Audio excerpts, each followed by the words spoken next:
mom and my dad. They are the messy people in my life. You all have messy people in your life, right? You all have people where it's kind of difficult. Don't look at the person next to you. It's going to be a long ride home. I saw some of you immediately do that. All eyes up here, okay? But you have that person in your life already. So I don't even need to give examples. But for me, my mom and my dad, when I was 2, my parents divorced, and both of them entered into same-sex relationships. My dad was more quiet about his same-sex relationships. I didn't know until I was almost done with college, if not right after college. But my mom, on the other hand, she was very loud and proud. She moved from Columbia, Missouri to Kansas City, which I'm a Kansas City fan. They're beating the Texans, by the way. I thought you guys were saved. Everybody needs Jesus. Y'all messy. Y'all messy. Maybe break out my southern accent. And so she moved to Kansas City, she and Vera, and they were together 22 years. And so my whole life I was raised by 2 women and a gay man. I was raised in the LGBT community. My mother and her partner joined the board of directors for GLAAD in the Kansas City area.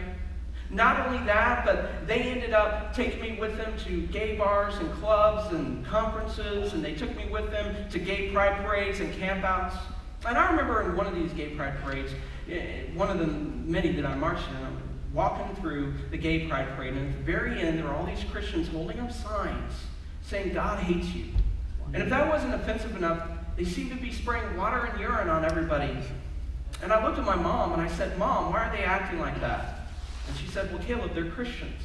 And Christians hate gay people." That statement marked me when she said that.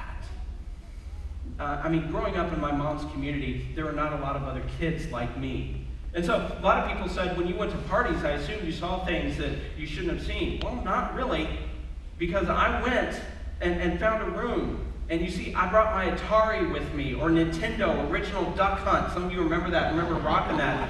See, back in my day, and I'm old enough to say that now, I guess, back in my day, we didn't have DS or iPads or anything. We didn't even have Game Boy, and if you don't know what that is, just pretend like you do. If you wanted to play video games at somebody's house, you picked up your entire console like this and carried it with you with the controllers. The controllers, they even had these things called cables connected to the consoles. And so there was a guy named Lewis. He was in his late 20s, early 30s.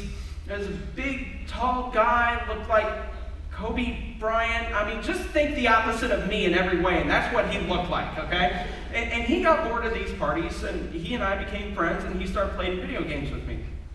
And we went to the same doctor, and one time I went into the doctor's office, and Lewis was there, and he had these markings on his head, and he had lost a lot of weight. And I looked at him, I said, "What's going on?" He said, "Well, Caleb, I have AIDS, and I'm getting ready to die." My mother and I saw him not too long after that, and he was a shell of the man that he used to be, shivering underneath several blankets. But the most awful scene in that hospital room were his quote-unquote Christian family, and they were lined up against the wall. They didn't want to touch him. They didn't want to have anything to do with him. They didn't speak to him or us when we came and visited him. And they were lined up against the wall like they were waiting for a firing squad with their big old KJV Bibles open. I said, "Mom, why are they acting like that?" She said, "Well, Caleb, they're Christians. And Christians hate gay people."